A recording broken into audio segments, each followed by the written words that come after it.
Hello Cancer, Sun, Moon Rising and Venus Signs. Kamusta kayo? Sana po nasa mabuti kayong kalagayan. Welcome back po sa Star Tarot.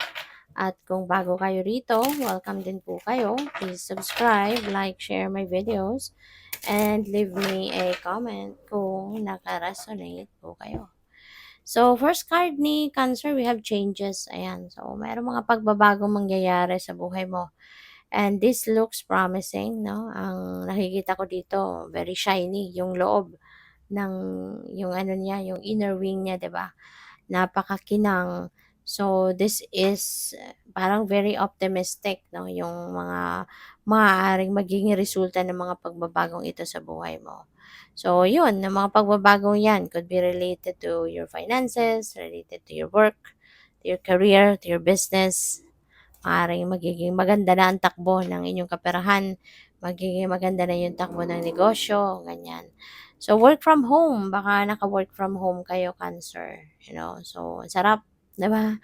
Nang nag-work from home, mas komportable. Parang mas maganda siguro yung epekto nito sa'yo compared sa siguro dati nag-o-office kayo. So, everyday lumalabas para pumunta sa opisina. Pero ngayon, siguro mas komportable na yung pamumuhay ninyo, no? Yung pakiramdam ninyo mas komportable kasi you are working in the comfort of your home, 'di ba? Nakakatipid sa gasolina, sa pamasahe, ganyan. So, we have responsibilities, no? Pero ang dami mong responsibilidad, ano? Parang pasan mo yung mundo. Maaaring baka hindi lang yung pamilya mo, hindi lang yung mga anak mo, yung inaasikaso mo, pinagkakagastusan. You could be supporting also extended family, baka may ganun ka, no?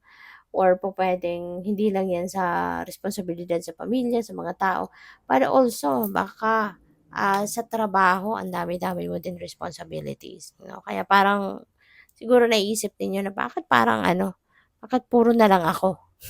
'Di ba? Baka paminsan naiisip ninyo 'yan na parang hindi ka na nababawasan ng responsibilities, bagkus mas lalo pang dumadami, 'di ba? Pupuwedeng naiisip ninyo 'yan.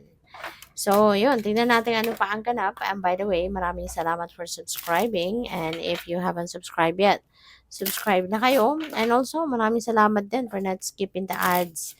Malaking bagay 'yan sa akin. And also, please click the join button sa baba ng video kung gusto niyo na mag-join sa membership. So, we have Moon, we have Man, ayan, and we have Whip. Ayan. So, si Moon, ano to no? Parang meron kayong um, guidance. So, siguro, kailangan ninyo na magdesisyon sa ngayon. Baka meron kayong decision making na importanteng kinakaharap sa ngayon regarding sa inyong trabaho, sa inyong career, sa inyong kaperahan. So, kung ano man ang desisyon na kailangan ninyong gawin dito, this is a reminder para sa iyo na makinig ka sa iyong intuition. Okay? Always listen, trust, and follow what your intuition is telling you para hindi ka magkamali sa kahit ano man ang desisyon na magagawa mo. Okay? Pupuwedeng sa ngayon, siguro hindi pa masyadong malinaw sa inyo ang inyong sitwasyon kaya pupuwedeng 'wag ka munang magmadali, no, 'wag ka munang magdesisyon. Tignan mo munang maigi ang sitwasyon mo, 'di ba? Para hindi ka magsisi, hindi mo pagsisihan ang kung ano man ang pupuwedeng desisyon na magawa mo rito, okay? So, with the Man energy, pupuwedeng ang iba sa inyo dito, there is siguro parang oo nga kasi meron tayong responsibilities. So, parang ang laki ng responsibilidad mo sa trabaho, 'no? Siguro baka isa kang manager, baka nasa managerial position ka. Kaya parang ang laki ng responsibilidad mo na bitbit or ginagampanan, 'no? Puwedeng gano'n. Kaya siguro kailangan mo talaga na magsikap, magtrabaho ng parang talaga compensated talaga yung suweldo mo 'no, yung trabaho mo. Siguro ang laki ng suweldo mo din, kasi ang laki din ng responsibilities na maaaring nandiya-diyan sa balikat mo, 'di ba? Pupuwede rin ang iba sa inyo dito baka ang trabaho ninyo parang ganito, you know, you need to work hard, pupuwedeng manual labor, skilled, puwedeng gano'n 'no, yung ano, field na pinagtatrabahuhan mo, puwedeng gano'n.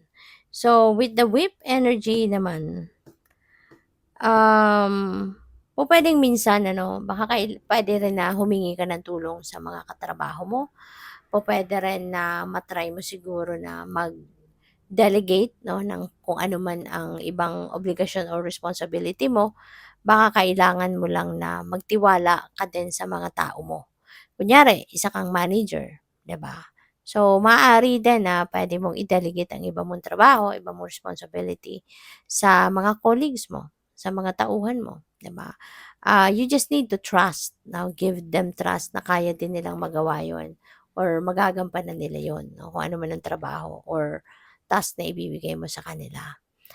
Possible din na ang iba sa inyo dito baka merong mga partnerships 'no, kung sa business siguro na usapan, pupuwede rin na baka magkakaroon ka ngayon ng partners. Baka papasok ka ngayon sa isang negosyo and makikipag-partner ka, sa iba 'no, puwedeng gano'n, makikipag-collaborate. So 'yun, tingnan natin kung ano pa ang ganap for Cancer, let's see.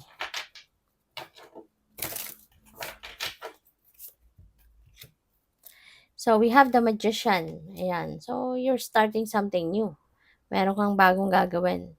Pupuwedeng pupuwedeng on the side, baka magpu-put up ka pa ng sarili mong business, 'di ba? While you are working siguro, gusto mo siguro makapag-put up ka din ng sarili mong negosyo on the side para kumbaga may fallback ka, 'no?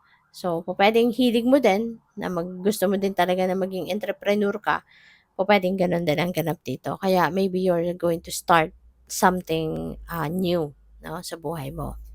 So, we have the Six of Cups, ayan. So, pupuwedeng meron kang ano, pupuwedeng, yung partnership na 'to siguro maybe you're going to collaborate with your, kapamilya or pupuwedeng kaibigan, you know? Siguro meron kang pupuwedeng dati mo na 'tong kasosyo sa negosyo at baka ngayon muli, baka magsososyo kayong muli, parang gano'n. Siguro hindi na nagkahiwalay na kayo ng landas dati, kaya baka naano na yung business ninyo. Dati, yung bang sinara ninyo pero ngayon maaaring magsisimula kayo ng panibagong business na kayo pa rin ang magiging mag-partners, 'no? So, puwedeng may gano'n. Puwedeng meron kang babalikan, 'no?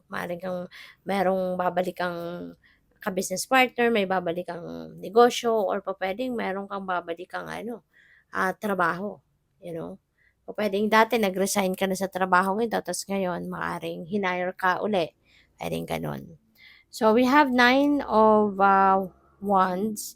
So, puwedeng napapagod ng iba sa inyo, 'no? Baka ang iba sa inyo napapagod na kayo na magtrabaho, mag-empleo, napapagod na kayo na sumunod 'no, sa boss ninyo, puwedeng gano'n. Kaya pupuwedeng, magra-resign ka na at pupuwedeng ikaw na nga magsasarili ka na ng negosyo. Magpu-put up ka na ng sarili mong business para ikaw na yung magiging sarili mong boss, 'no? Parang pagod ka na kakasunod 'no? Parang gano'n kaya gusto mo ng mag-resign at, or mag-retire para na mag-put up ka na ng sarili mong business. So, good luck sa'yo. Thank you for watching. Love and light. Namaste.